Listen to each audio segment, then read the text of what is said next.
Bell पत्र ये याद करना पड़ेगा, ये लंबी क्रिया है।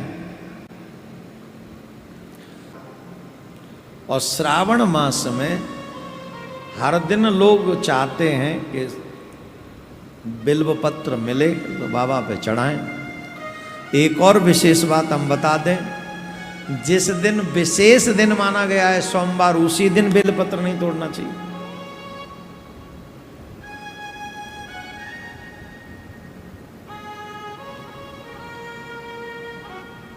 जिस दिन हम अधिकांश ये समझते हैं कि शिव जी पे हम बेलपत्र चढ़ाएंगे, सोमवार है, सीधे गए और बेलपत्र पे से बेलपत्र तोड़ लाए बेल वृक्ष से, तो शास्त्रों के अनुसार सोमवार को कभी भी बेलपत्र नहीं तोड़ना चाहिए।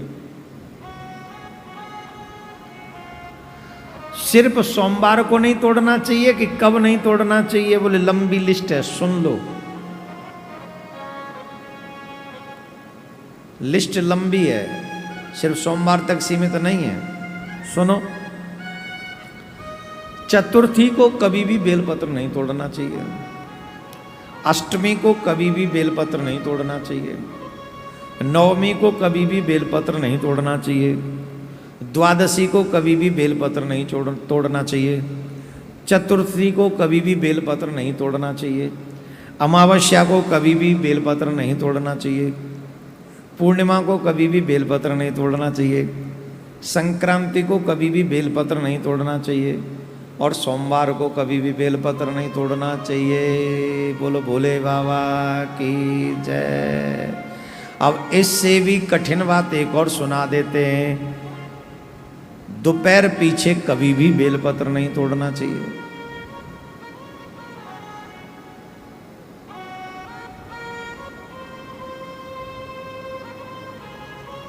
कई लोग तो ये कह रहे होंगे, अच्छा होता हम आपकी कथा ही ना सुनते। तो बुराई होता, अच्छा कहाँ होता? आप ये अपराध करते रहते, आपको जानकारी नहीं मिलती। आप करते पुण्य के लिए, मिलता आपको पाप। तो इसमें आप अच्छा क्या करते? जब जागो तब सवेरा। आज तुम्हें पता चला है तो नोट कर लो। चतुर्थी को नहीं, अष्टमी को नहीं, नवमी को नहीं, द्वादशी को नहीं, चतुर्दशी को नहीं, अमावस्या को नहीं, पूर्णिमा को नहीं, संक्रांति को नहीं, सोमवार को नहीं, दोपहर पीछे कभी नहीं। नोट कर लो।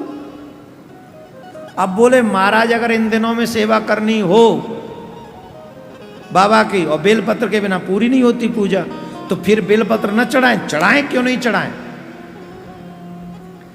आपको बता दें, पुराणों में 6 महीने तक बेलपत्र अशुद्ध नहीं होता।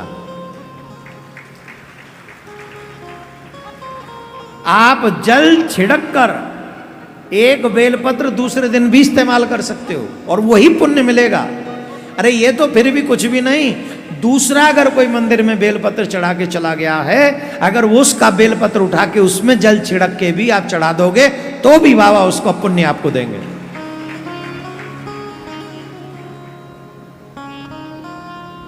लेकिन इस बात का ध्यान रखें कि विधान हमारा क्या। अब ऐसा नहीं, कई लोग तो बड़े बड़े कंजूसड़े, महाराज बेलपत्र के वृक्ष पे जाना नहीं है इसलिए मंदिर में चढ़ा होगा वही चढ़ा ना।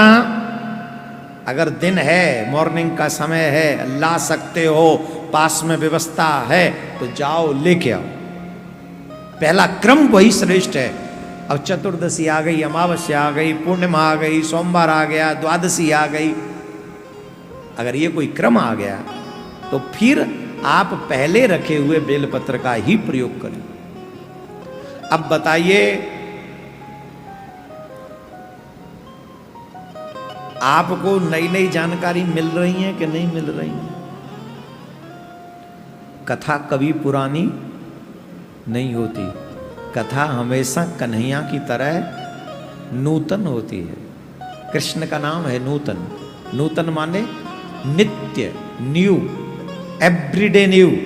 तो जैसे कन्हैया नित्य नूतन है, वैसे ही कन्हैया की कथा भी नित्य नूतन है। जो मनुष्य बेल पत्र का वृक्ष लगाता है, उसे सींचता है, उसे बढ़ाता है, उसे जल देता है, उसके वंश का कभी नाश नहीं होता। कभी भी नहीं। इसलिए वैसे तो कांटेदार वृक्ष कभी नहीं लगाने चाहिए घर में, लेकिन बेलपत्र का लगा सकते हैं हम। बेलपत्र का वृक्ष घर में अगर हो, सुबह सुबह उसके दर्शन हो, सुबह शाम हम उसका दर्शन करें, बड़ा शुभ माना गया। जिस घर में बेलपत्र का वृक्ष होता है अपने हाथों से लगाया हुआ, उस घर में कभी धन की हानि नहीं हो सकती, लक्ष्मी कभी उस घर को नहीं छोड़ सकती। इसलिए जब वृंदावन में आप लोग अपना कुटिया बनाएं तो एक एक बेलपत्र का और अनेक तुलसी के अवश्य लगाएं, क्योंकि बेलपत्र के वृक्ष के नीचे बैठकर, कदम के वृक्ष के नीचे बैठकर, बड़ के वृक्ष के नीचे बैठकर, पीपल के वृक्ष के नीचे बैठकर भजन करने का कई गुना फल मिलता है। 1 माला और 100 माला, आप ऐसे समझो। तो जो मनुष्य बेलपत्र का वृक्ष अपने हाथों से लगाते हैं, सींचते हैं, उनके वंश का कभी नाश नहीं होता। वहीं जो व्यक्ति बेलपत्र को, वृक्ष को काटता है, बेलपत्र का अपमान करता है या काटता है, उसका वंश नष्ट हो जाता है। इसलिए कभी भी जीवन में बेलपत्र के वृक्ष को काटना नहीं चाहिए। वैसे पीपल हुआ, बड़ हुआ, इनको कभी काटना नहीं चाहिए, इनको संभालना चाहिए, ये शुभ वृक्ष। तो आज हमने यहाँ जो बेलपत्र से अर्चन किया है, भाग्यशाली हैं आप और सब कि हम लोग यहाँ बैठे हैं। बाबा ने हमें इस लायक बनाया है कि हम यहाँ बैठकर बाबा भोलेनाथ का अर्चन वंदन कर सकें, और इसे करके हम अपने जीवन को, मैं फिर कह रहा हूँ, जो लोग आ सकते हैं वो आकर अपने हाथों से पार्थिव शिवलिंग बनाएं। इतना दीर्घ समय तक चलने वाला ये यज्ञ दोबारा प्राप्त नहीं होगा। पता नहीं भगवान दोबारा ये हमें अवसर देगा कि नहीं।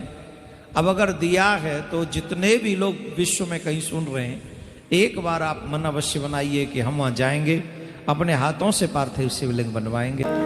जो व्यक्ति बट और बिल्व वृक्ष की प्रदक्षिणा करते हैं, उस रुद्र संहिता का पाठ करता है, वह ब्रह्म हत्या के दोष से भी छुटकारा प्राप्त कर लेता है। इस अधिक मास में जो जो अपने घर हैं वो, या यहां भी कहीं बिल्व का वृक्ष लगे दिखाई पड़े, तो सोमवार को या अमावस को बिल्व वृक्ष की परिक्रमा जरूर करना, अवश्य करना। बिल्व वृक्ष के नीचे बैठकर माला करने का फल जानते हो कितना है? 1 माला 1 करोड़ फल देगी। 1 माला 1 करोड़ मालाओं का फल देगी। एक साधु को, कोई ऐसे साधु हों जो शिव को मानने वाले हों, जिनके सर पे जटा हो, रुद्राक्ष धारण किया हो, भस्म उन्होंने लगाई हो, ऐसे शिव भक्त को जो मनुष्य बिल्व वृक्ष के नीचे बैठाल कर भोजन कराता है, वो करोड़ों करोड़ों लोगों को भोजन कराने का फल प्राप्त कर लेता है, मात्र एक साधु को या एक शिव भक्त को भोजन कराने के बाद। हाँ, धीरे ताली बजाओ।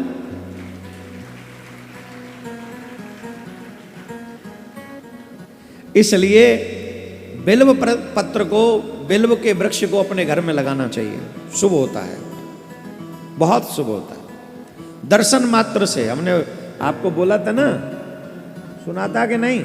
आप लोगों ने कहा सुनते कहाँ हैं आप लोग, सुन के अनसुना कर देते हैं। दर्शनम बिलपत्रस्य, दर्शन मात्र से पापों का नाश होता है बिलपत्र के। तो आप ये अवश्य चतुर्दशी के दिन निराहार रहकर जो बेल के वृक्ष के इस संहिता का पाठ करता है, वह साक्षात शिव होकर सभी देवों से पूजित हो जाता है। चतुर्दशी के दिन सिर्फ वहां बैठकर बिलपत्र के नीचे निराहार रहकर व्रत करते हुए इस संहिता का जो पाठ करता है वो साक्षात शिव स्वरूप हो जाता है। इतना बड़ा महात्मा इस क्या नाम है बिल्वपत्र का और शिव महापुराण का है। दर्शनम बिल्वपत्रस्य स्पर्शनम पापनाशनम अघोर पाप संकासम बिल्वपत्रम शिवार्पणम। हर दिन बेलपत्र अर्पण कीजिए शिव जी के। हमारा आग्रह सभी से, सभी अर्पण करें और बोला करें शिवाय नमः शिवाय नमः शिवाय नमः शिवाय नमः शिवाय नमः शिवाय नमः शिवाय नमः शिवाय नमः।